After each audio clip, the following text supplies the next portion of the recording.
Upgrade pengiriman itu juga ada yang namanya urutannya. Ya, dan itu juga dibagi menjadi beberapa urutan yang bisa kalian pilih.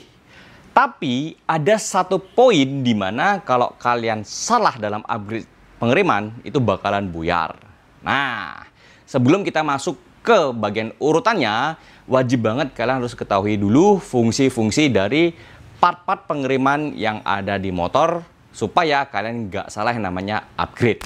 Yang pertama itu adalah dari master rem ya guys ya. Nah, ini untuk master rem sendiri itu ada dua tipe, ada yang radial seperti ini dan juga ada yang aksial ya. Perbedaannya itu dari letak pistonnya.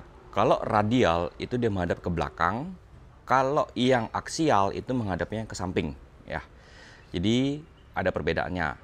Dan juga biasanya untuk yang radial ya, radial itu biasanya sih rata-rata yang ku ketahui tabungnya terpisah ya. Kalau yang aksial itu ada dua juga ya.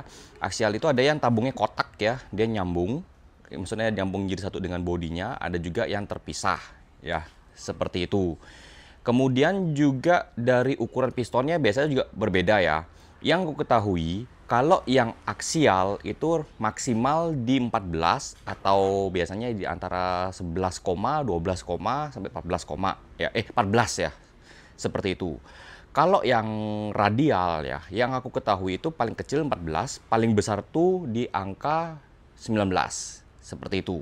Dan pastikan gunakan produk yang original ya. Nah, salah satunya itu dari merek RPD yang kugunakan di X-Max-ku ini dan juga di NMAX Old-ku ya. Jadi kalau kalian yang sudah tahu videoku yang lama-lama itu rata-rata menggunakan RPD ya atau RPD di NMAX-ku, sekarang juga di X-Max ya.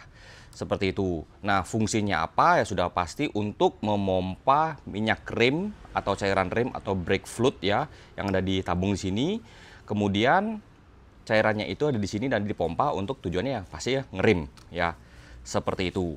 Lanjut ya ke bagian brake hose atau selang rem atau tali rem ya atau brake line ya.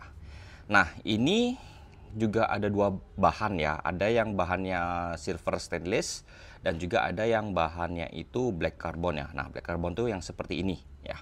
Kalau standarnya sudah pasti karet ya. Dia masih banyak campuran karetnya daripada metalnya. Seperti itu. Ya. Jadi ini sudah pasti kita ganti ya dan produknya juga original. Ya, ini dari merek TDR. Untuk fungsinya sudah pasti ya guys ya. Untuk jadi jembatan atau saluran ya. Ketika master rem memompa ya, memompa brake fluid atau cairan rem atau minyak rem ya, itu ke kaliper ya. Tujuannya seperti itu. Dan juga untuk menghilangkan delay ya, karena kalau memakai yang standar itu biasanya ada delay atau istilahnya peregangan. Ya, maksudnya gimana? Ya, ketika kita pakai yang biasa atau yang karet ya atau yang standar, anggap aja nilai pengiriman dari master rem itu nilai 1, tapi masih menggunakan standar itu bakalan ngembang dan akan berkurang tenaganya. Biasanya sekitar loss-nya itu kurang lebih mungkin 30-50% ya, kurang lebih aja. Nah, tapi kalau yang memakai stainless atau black carbon yang seperti ini ya, biasanya sudah hampir tidak ada loss ya, karena dia tidak mungkin bisa mengembang ya, seperti itu selama produk original ya.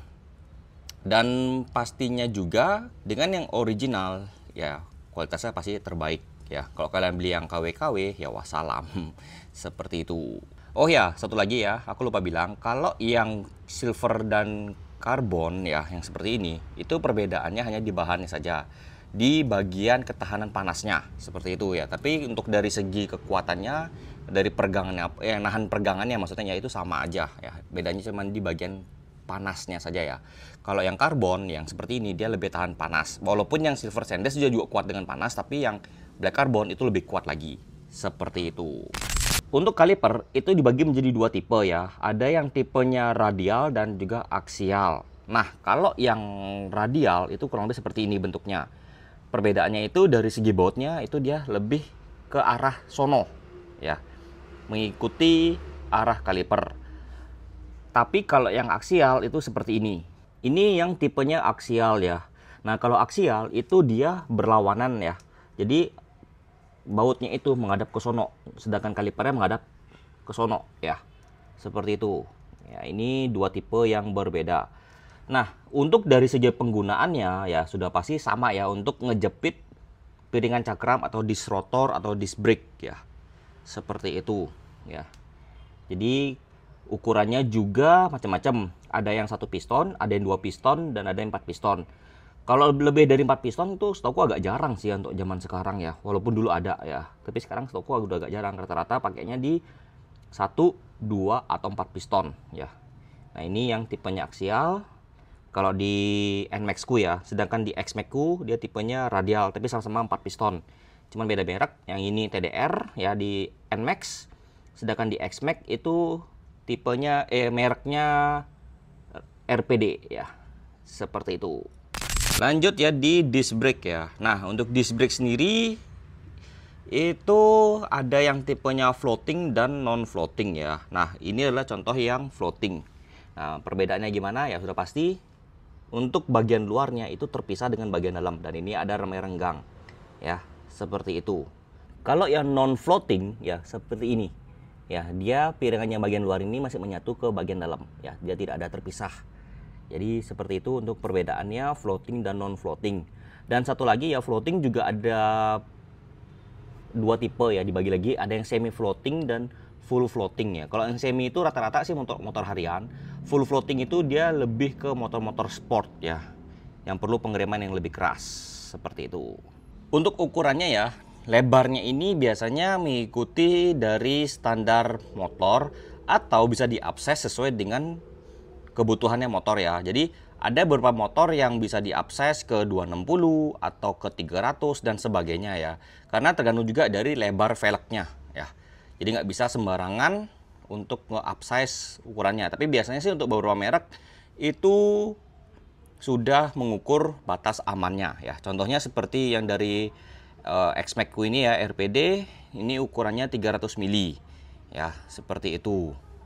Kemudian dari bahannya juga biasanya setahu ada 2 tipe. Ada yang bahannya besi yang seperti ini ya. Ini rata-rata sih memang motor harian tuh rata-rata besi. Kalau yang karbon itu biasanya untuk kompetisi atau balapan ya. Karena kalau yang karbon itu memang lebih gigit, lebih pakem, tapi dia lebih tahan panas, cuman boros ya. Seperti itu ya. Dan itu adalah perbedaannya.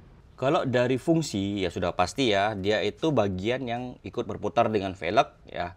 Nah, tujuannya supaya bisa digigit sama kaliper ya, dan itu akan mengurangi namanya kecepatan ya, seperti itu. Lalu untuk urutannya ya sebenarnya ada beberapa macam ya, tetapi satu poin yang wajib kalian tahu yang aku bilang di awal itu adalah pada kaliper itu di upgrade harusnya yang paling terakhir antara yang ketiga atau yang keempat ya, jangan dijadikan prioritas yang paling pertama ya. Justru menurutku kaliper itu adalah yang paling terakhir. Untuk urutannya, aku bagi menjadi beberapa poin.